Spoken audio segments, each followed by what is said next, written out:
Eclesiastes, a partir do versículo 8, diz assim: vaidade de vaidade, diz o pregador, tudo é vaidade. E quanto mais sábio foi o pregador, tanto mais sabedoria ao povo ensinou. E atentou, esquadrinhou, e compôs muitos provérbios. Procurou o pregador achar palavras agradáveis, o escrito e a retidão, palavras de verdade. As palavras dos sábios são como aguilhões, como pregos bem fixados pelos mestres das congregações que nos foram dadas pelo único pastor. E demais disto, filho meu, atenta, não há limite para fazer livros, e o muito estudar enfado é da carne. De tudo que se tem ouvido, o fim é temer a Deus e guardar os seus mandamentos, porque este é o dever de todo homem, porque Deus há de trazer juízo toda a obra e até tudo o que está encoberto, quer seja bom, quer seja mal. Pai, muito obrigado por tua palavra. Ela é suficiente para nós. Fale com todos nós, Senhor, em nome de Jesus Cristo. Nós clamamos e cremos, Senhor, nesta bênção, que sairemos aqui mais uma vez edificados por tua poderosa palavra. Assim eu oro. Você pode dizer amém. Irmãos, é muito bom ouvir pessoas experientes. É muito bom conversar com pessoas experientes.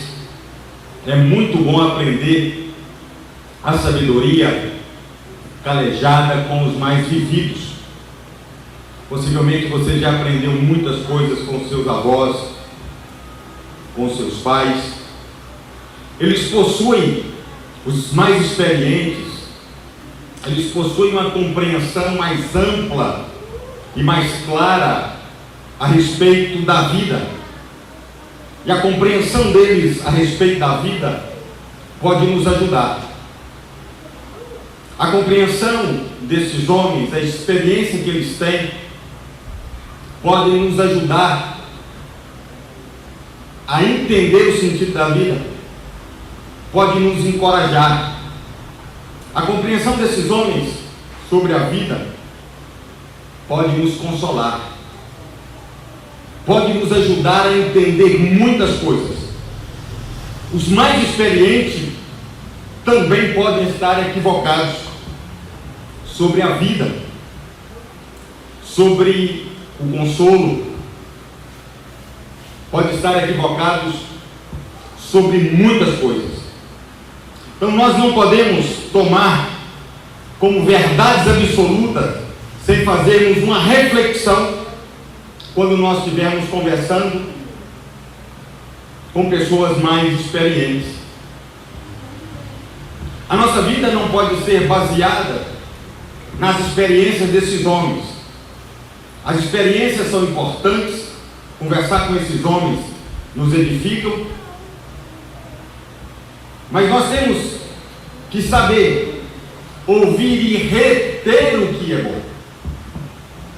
Existem pessoas, se você for conversar com elas, apesar da experiência, elas estão tão machucadas com a vida, tão desgostosas, que ela não trará para aquele que o ouve uma mensagem de consolo, de ânimo. Existem muitos que perderam a esperança, perderam a força, e a gente consegue ver em Eclesiastes capítulo 12, através de Salomão, um homem no qual Deus o escolhe para ser sucessor do seu pai. E o livro de Eclesiastes é um livro que Muitos entendem que é um livro muito pessimista. Parece que Salomão está desgostoso da vida. Lembrando que quando ele escreve esse livro, ele já é um homem muito experiente. E aqui essa noite eu quero discorrer com vocês acerca do que ele disse do verso 8 ao verso 14, para a nossa breve meditação. O livro tem uma importante mensagem para nós. É um livro de um homem que está numa fase de experiência, que passou por muitas coisas. É um homem que fala algo no início que realmente nos assusta, mas ele não termina do jeito que ele iniciou. Eu percebo no verso de número 8, quando ele começa a dizer vaidade de vaidade. Tudo é vaidade. Quando nós falamos, Deus está no lugar, os santos dos santos, quer dizer que existe um lugar perfeito. Quando nós afirmamos que existe o cânticos dos cânticos, nós estamos dizendo que existe um cântico belo, perfeito.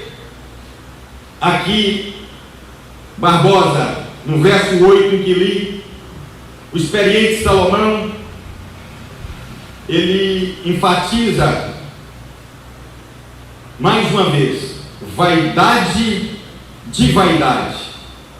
Ora, se é vaidade de vaidade, o que ele quer frisar para nós é que nada tem sentido, não existe sentido em nada. Quem fala isso é um homem experiente.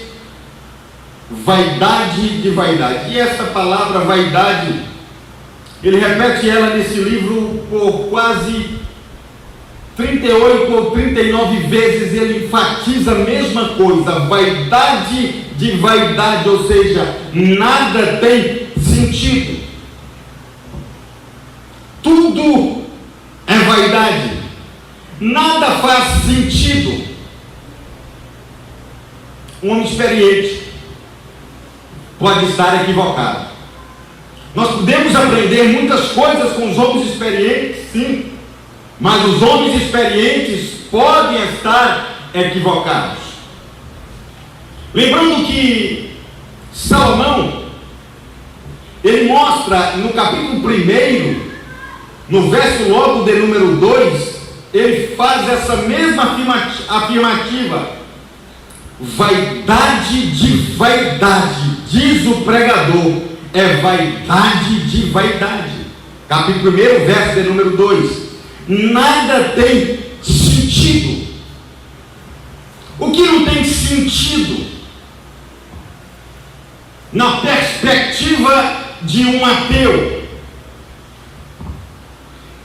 Lendo sobre a vida de um ateu, eu descobri que ele diz que ele tem vontade de acreditar em Deus, mas ele não consegue, por isso a vida dele não tem sentido. Ora, quando você conversa com uma pessoa desviada, descrente, desgostosa, parece que não tem sentido. Uma mulher machucada no casamento, um homem machucado no casamento, parece que o casamento não tem sentido.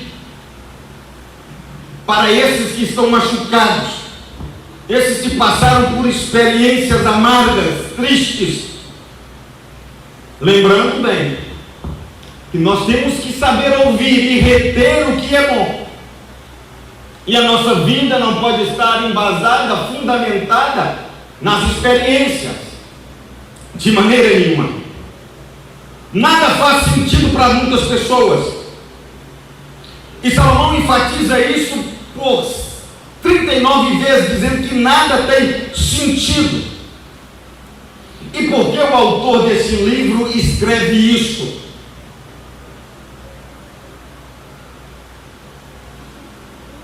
O que ele quer mostrar para nós?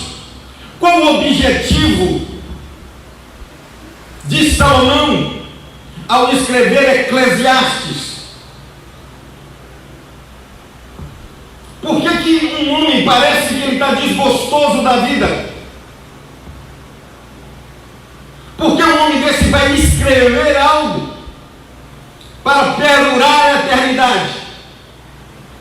Primeira coisa, o objetivo de Salomão escrever é porque foi permissão de Deus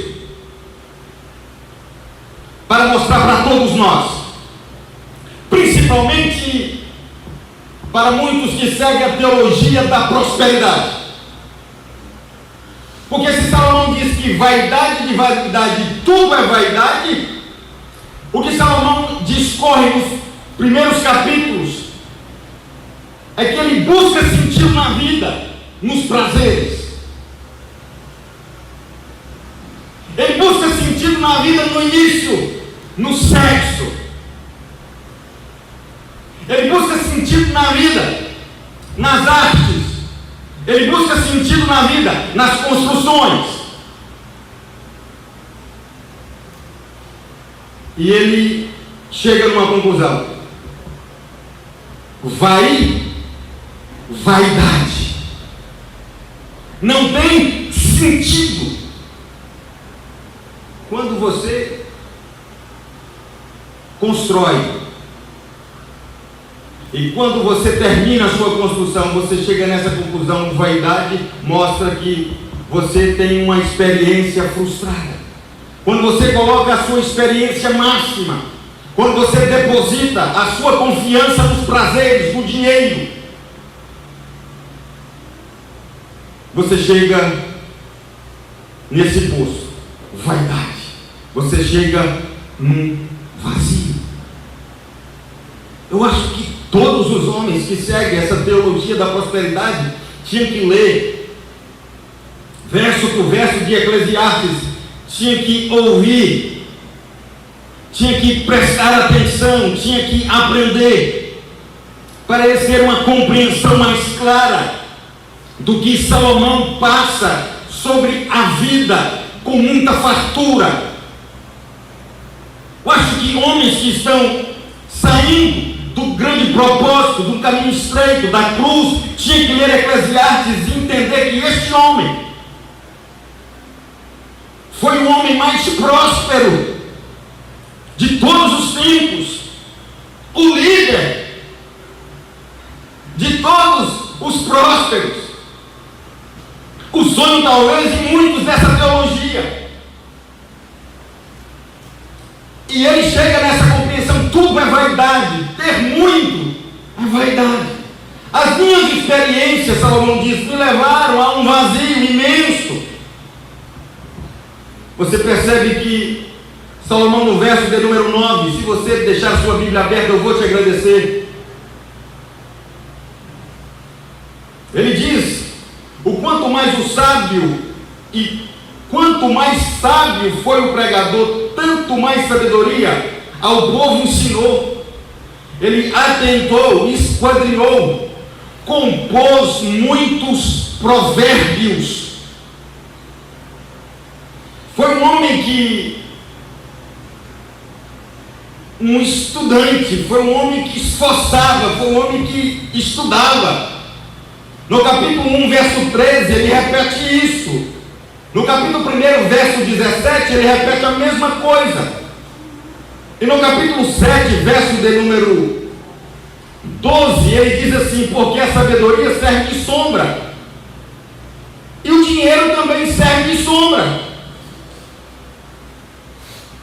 São as experiências que ele está contando. Você vai aprendendo, você vai ter uma compreensão.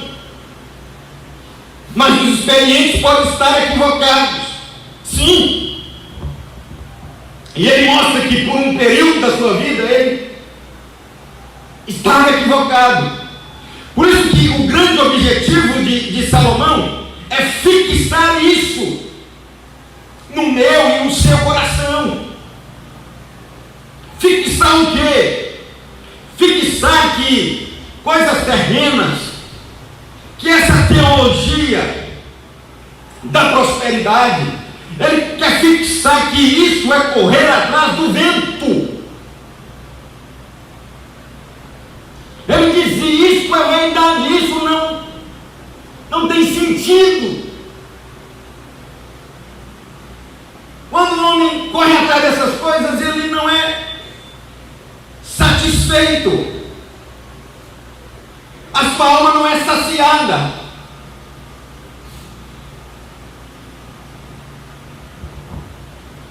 E ele faz muitas indagações no livro de Eclesiastes, e muitos acham que é um livro muito pessimista no início. Realmente tem essa certa, se nós lermos ele, essa compreensão.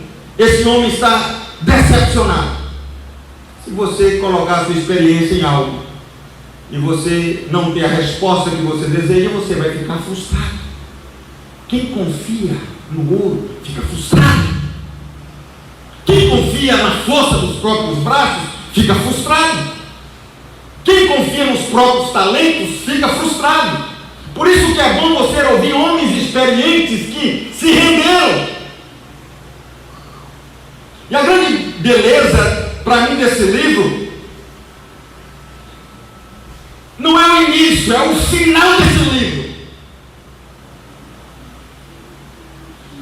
Porque se ele terminasse o livro da maneira que ele iniciou,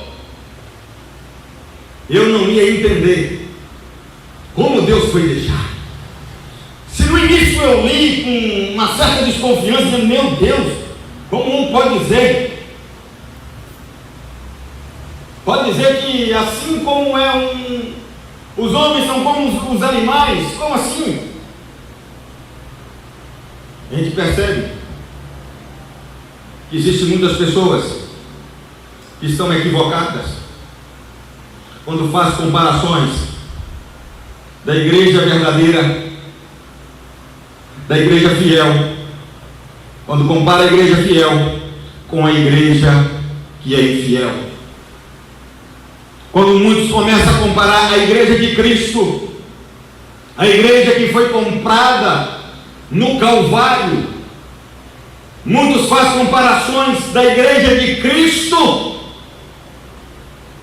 com a igreja mundana. Deus conhece as suas igrejas. Aleluia. E eu vejo que Salomão, no verso 10, ele fala assim: procurou o pregador achar palavras agradáveis e o escrito de retidão, palavras de verdade.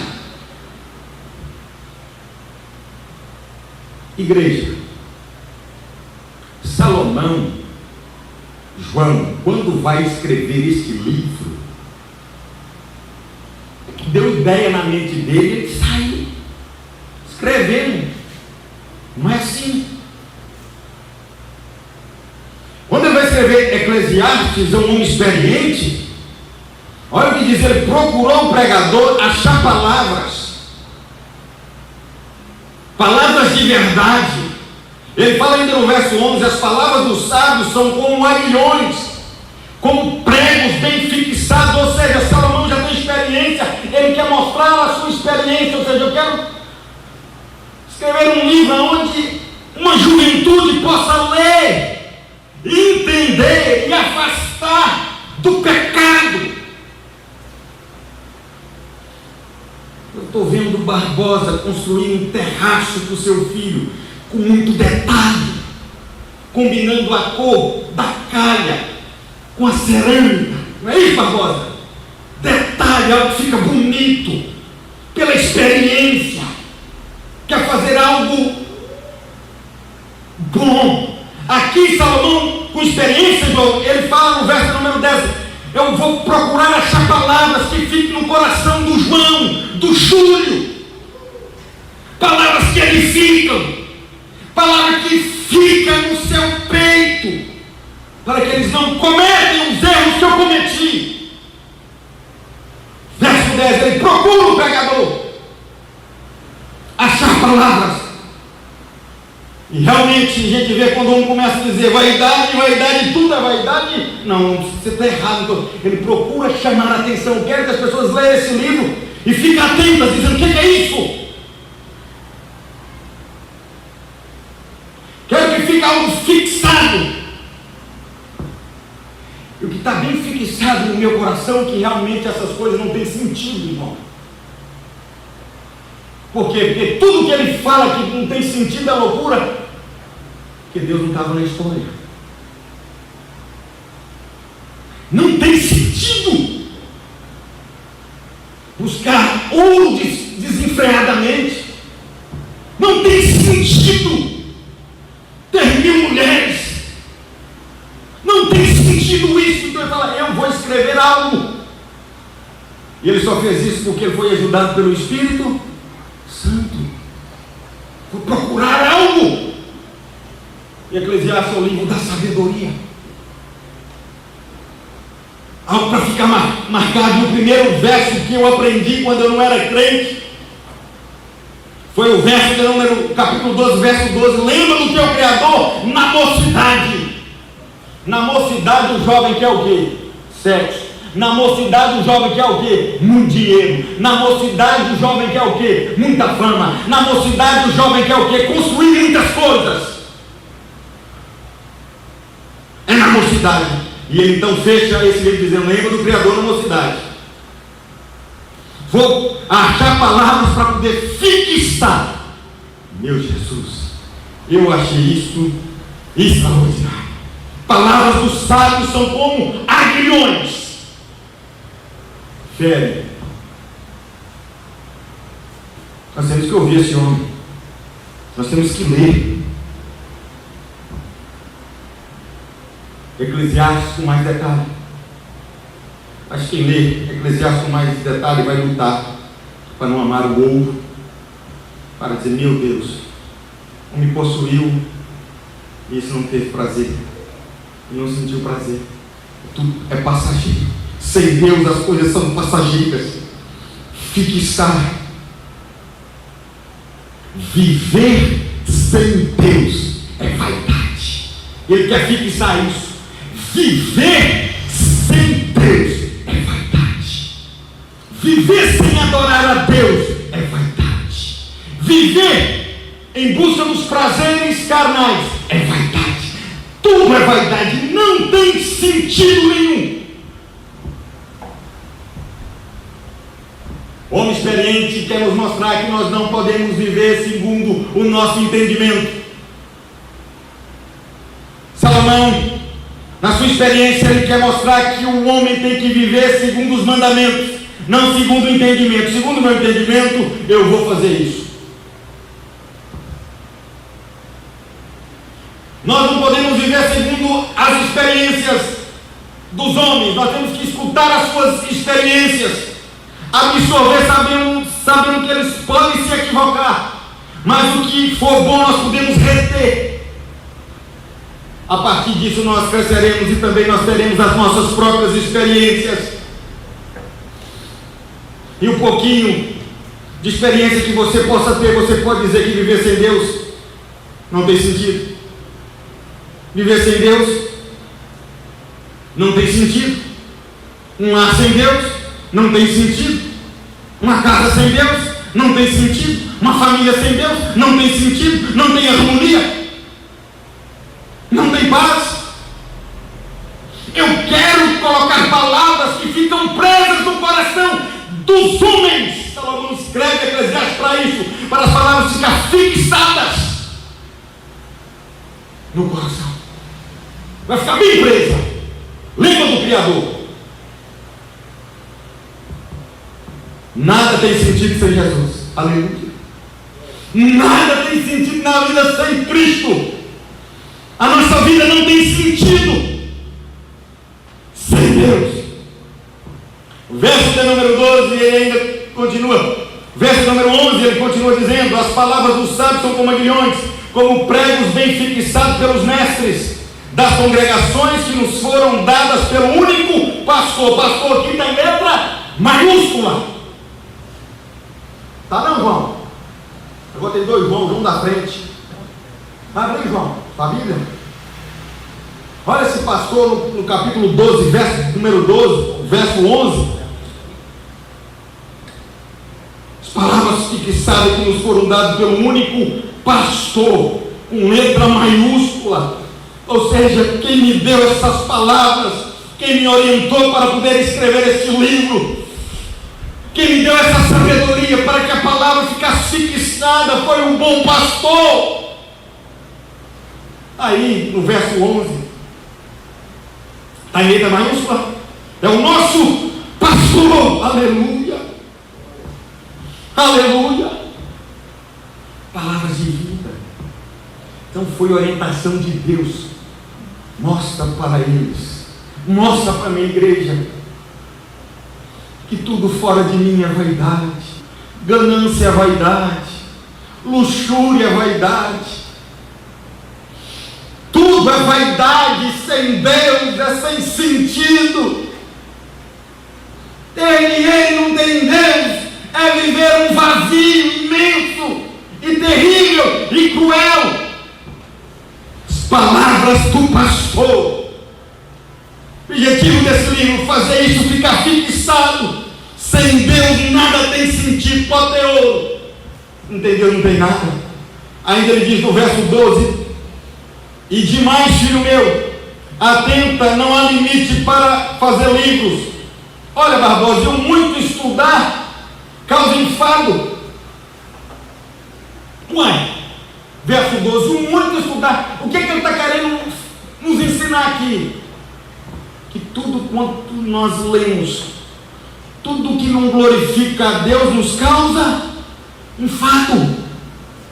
Os livros que você possa ler para adquirir sabedoria, conhecimento, esses livros que não louvam a Deus, que não honram a Deus, não glorificam o Senhor, eles causam enfado, porque é diferente da palavra. Quanto mais você estuda a palavra, ela te renova, ela te dá vida, ela te edifica, ela te exorta, ela te sara, ela te molda. Outros livros causam enfado. A palavra de Deus não causa enfado, não. A palavra de Deus, ela causa transformação. Aleluia. Por isso ele diz no verso 12: o muito estudar causa enfado. Estudar outras coisas que não glorificam o nome do Senhor. E a gente percebe que existem muitas pessoas conversando com pessoas experientes, mas pessoas que estão completamente equivocadas sobre Cristo Jesus. O que causa tristeza no meu coração é que você vê pessoas dando ouvido e não sabendo separar e absorvendo tudo que homens experientes passam para eles. Homens que não honram o Senhor, que não vivem com o Senhor. Homens podem ter experiência, mas se não tiver Deus, a vida deles tem sentido. Não tem sentido. Quando eu olho o que Saul fez, o entendimento de Saul, Davi tinha que estar bem armado, com armas, com armadura para poder lutar com Golias. Olha o entendimento de Golias, um grande guerreiro. Quando ele olha para Davi, ele menospreza Davi. Aí quando a gente vê também 2 Crônicas, no capítulo 7, o profeta dizendo para Davi: faça tudo o que o seu coração sentir desejo. E o desejo de Davi queria construir um templo para Deus fosse adorado, mas ele estava equivocado. Deus não queria que ele fizesse isso. As pessoas podem ter experiência, mas nós não podemos tomar como verdade tudo que eles disserem para nós. Se Cristo não for o centro, se desonrar a Cristo, se sair dos mandamentos, é só um entendimento vazio. Você entendeu ou não? Pode ser Saul, o rei, pode ser um grande guerreiro como Golias, ou pode ser até mesmo Davi. Homens podem ter muita experiência, mas muitos estão equivocados, muitos erram, e Davi errou muito. E Salomão, ele escreve mostrando que ele colocou confiança e ele entendeu que ele estava equivocado. E no verso 13 a gente vê agora, e nós temos que realmente abraçar isso com muita força. O verso de número 13. Ele fala de tudo que se tem ouvido. O fim é temerá a Deus. E essa não é a primeira afirmação que ele fala. Ele fala várias vezes sobre isso. Temos que temer a Deus. Temer a Deus. Para a sua vida, para a minha vida começar a ter sentido realmente, primeira coisa, não é a sabedoria, não. Primeira coisa, nós temos que temer a Deus. Temer a Deus, aí nós vamos ter sabedoria, é o princípio dela. Temer a Deus. Temer a este Salvador.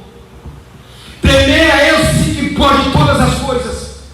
Temer a este que fixou o seu filho na cruz do Calvário para poder pagar os seus e os meus pecados.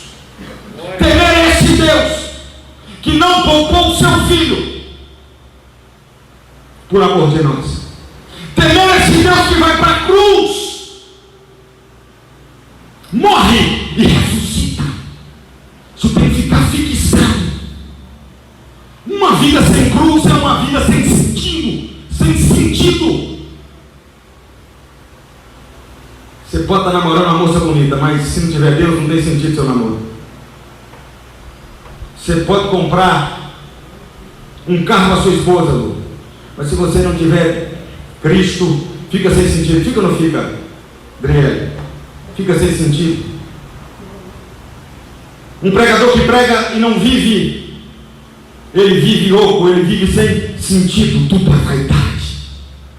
Gente, quantas pessoas correm atrás de vaidade?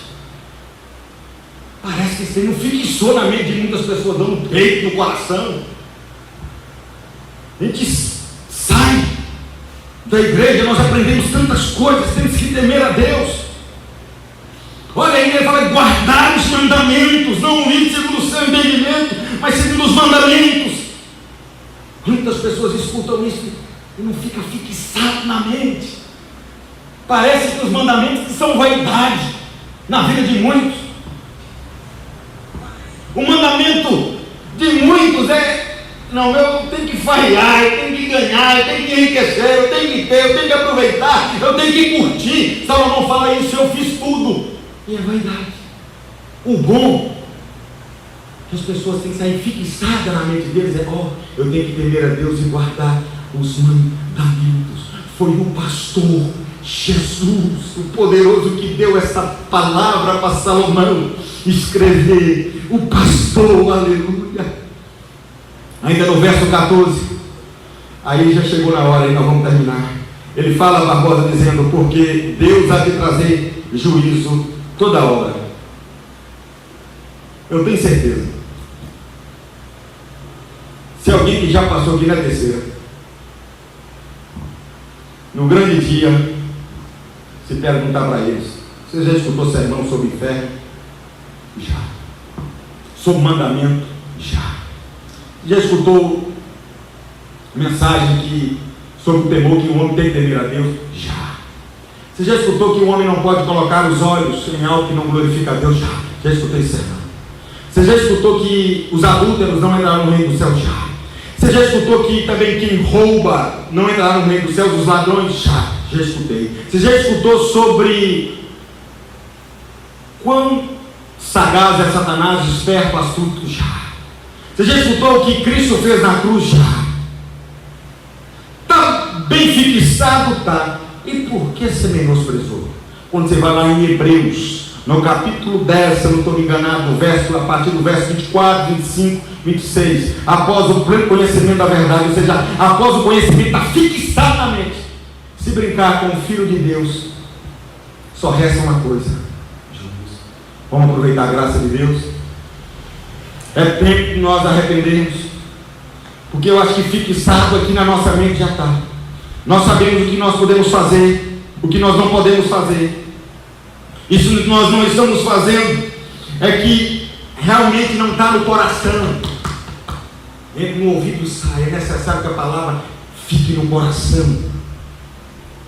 E Deus faça com que ela venha gerar vida dentro de nós. Vida dentro de nós. Vida habita dentro de nós, porque, verso 14, Deus há de trazer juízo. Toda obra, até tudo que está encoberto, seja bom, quer seja mal. Isso aqui se abraça. Quando o homem está com Cristo, a vida dele passa a ter sentido, porque ele sabe para onde ele vai. Um ateu, todos os ateus são pessimistas, porque a vida dele não tem sentido, porque eles vivem uma mentira, vivem sem Deus, um vazio. Para muitos a vida é só dor, só isso. E para muitos da igreja a vida é só dinheiro, a vida é só condição, a vida é só pregar aqui e acabou. Não.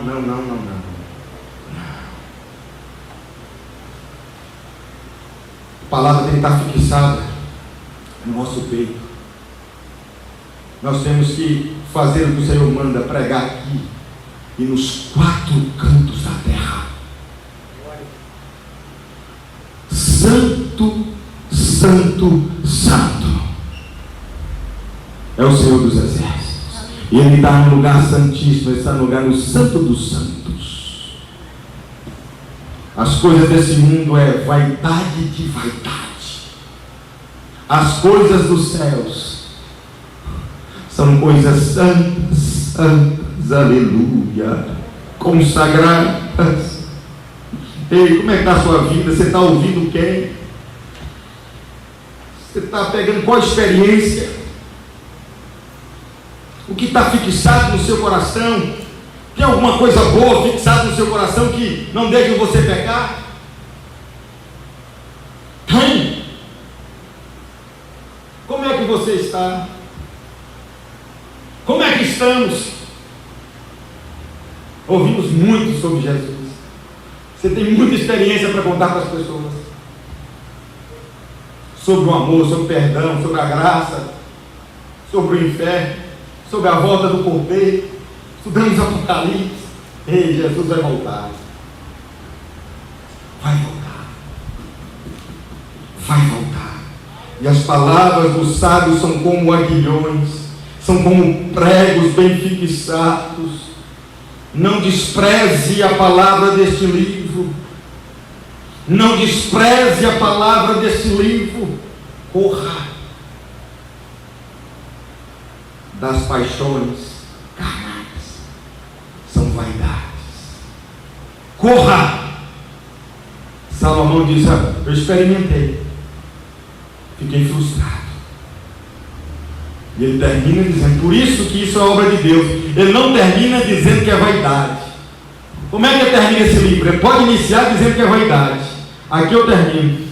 Ele termina dizendo assim, porque Deus vai trazer juízo.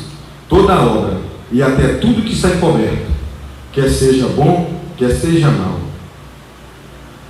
A melhor coisa é confessar e deixar para alcançar nesse tempo que ainda é oportuno para nós alcançarmos a misericórdia.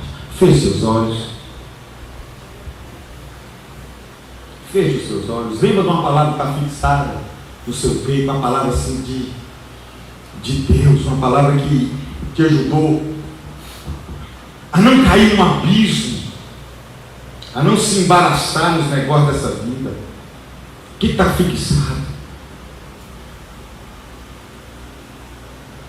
Não tem nada fixado, você vive do jeito que você quer. Você não pode viver segundo o seu entendimento. Eu também não posso, segundo os mandamentos. Cuidado, cuidado. Satanás mata, rouba e destrói. Cuidado. Satanás faz com que as pessoas passam a valorizar o que realmente não tem valor e deixam de valorizar realmente o que tem valor. Satanás é mestre em misturar as coisas, em confundir as pessoas. O que está fixado, eu não sei, mas eu quero crer que é o amor de Deus. O amor de Deus. Você não pode permanecer com ódio, com raiva. Se está fixada a palavra de Deus no seu peito, se odiarmos os nossos irmãos que nós estamos vendo. Há brigas, picuinhas, tantas coisas, mas se a palavra de Deus está fixada, libere perdão, honre o Senhor Jesus. Se tem uma coisa que está encoberta, fale para Deus, confesse e deixa. Há perdão, há renovo, há vida. Eu creio que este homem foi perdoado. Quantas vezes você cometeu erros equivocados, achando que ia fazer a coisa certa e fez a coisa errada? Quantas vezes você quis aproveitar da vida e você viu que quem aproveitou, Satanás aproveitou de você, aproveitaram de você, sugaram você, você perdeu força, você perdeu ânimo, achou que estava fazendo a coisa mais certa, mas depois percebeu que fez tudo errado. Sabe, você com suas experiências, você cometeu equívocos terríveis. Tem que ficar fixado que existe um Deus que perdoa. Por isso que aqui é a palavra do pastor, para ficar fixado. Confesse e deixe que Jesus está voltando para julgar a sua igreja. Aleluia. Quem não tiver o nome escrito no livro da vida passará a eternidade no inferno. Se você está correndo atrás só do ouro, isso é vaidade. E você está procurando só satisfazer a sua carne, isso é vaidade. Procure primeiro o reino de Deus. Homem, filhos, obedeça seus pais. Mulher, seja submissa. Homem, ame sua esposa. Honra a Deus. Faça a diferença. Use essa experiência para poder dizer: errei, fui equivocado, mas eu encontrei com Deus, que faz nova todas as coisas. E um dia Ele vai voltar para nos buscar. Ele termina dizendo isso: Ele vai voltar. Ou seja, isso não é sem sentido, isso tem sentido. Aqui tem sentido. Jesus Cristo, a sua palavra tem sentido. Eu creio na volta de Cristo. Eu não sei se você está querendo que Ele volte hoje, mas oxalá se Ele voltasse, aleluia, para buscar a sua igreja. Ele está voltando, os sinais estão aí, o mundo está vendo, o mundo está apavorado, os reis estão apavorados, o homem em si não sabe o que fazer. Meu Deus. A esperança para o seu povo. Pai, muito obrigado. Não nos deixa, Senhor, corrermos atrás de coisas que não honram o Teu nome. Não nos deixa, Senhor, darmos distraídos, sem forças, erramos muito, mas queremos agradecer o Senhor pelo perdão. E nos ajuda, Espírito Santo, a não cometer os mesmos erros, a tropeçar na mesma pedra. Nos dê sempre palavras, ó Deus, para poder ficar fixada no coração, fixada nos corações, para que o homem possa, através da nossa vida, ser, ó Pai, libertos pelo poder da palavra que o Senhor colocou em nós. Que eles possam temer a Deus. Que você possa temer a Deus quando ligar o seu celular. Que você possa temer a Deus quando você conversar com a sua esposa. Que você possa temer a Deus quando você for corrigir o seu filho. Que você possa temer a Deus. Temer a Deus. Temer a Deus. Que você possa guardar os mandamentos de Deus. Que você possa andar conforme Cristo, conforme a vontade de Cristo. E que você possa dizer para o mundo: a minha vida tem sentido, porque eu tenho Cristo. Aleluia. Pai, em nome de Jesus, que o restante dessa semana possa ser uma semana, Pai, de evangelização. Pai, que essa semana possa ser um restante de semana para todos nós de reflexão. Pai, que as palavras que estão fixadas, Senhor, que nós possamos enviar para os nossos amigos, que nós possamos Senhor, ser bênção na vida deles. Em nome de Jesus, usa todos nós da igreja, Deus, sempre para continuarmos sendo, Pai, canais de bênção. Em nome de Jesus. Todos podem dizer? Amém.